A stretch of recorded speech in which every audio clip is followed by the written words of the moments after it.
Readymade furniture যদি কিনতে চান তাহলে আমি আপনাদেরকে একটি কথাই বলবো, ভালো একটি মিস্ত্রি নিয়ে যাচাই করে তারপরে ফার্নিচারটি ক্রয় করেন, তাহলে আপনাদের ফার্নিচার ভালো এবং মজবুত একটি ফার্নিচার ক্রয় করতে পারবেন।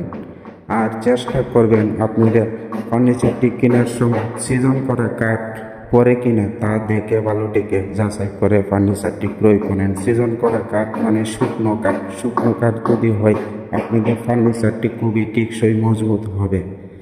আশা করি ভিডিওটি ভালো লাগবে, আর ভালো যদি লাগে ভিডিওটি তাহলে ভিডিওটি শেয়ার করে অন্যজনদের দেখার সুযোগ করে দেবেন। দেখা হবে নেক্সট কোনো ভিডিও।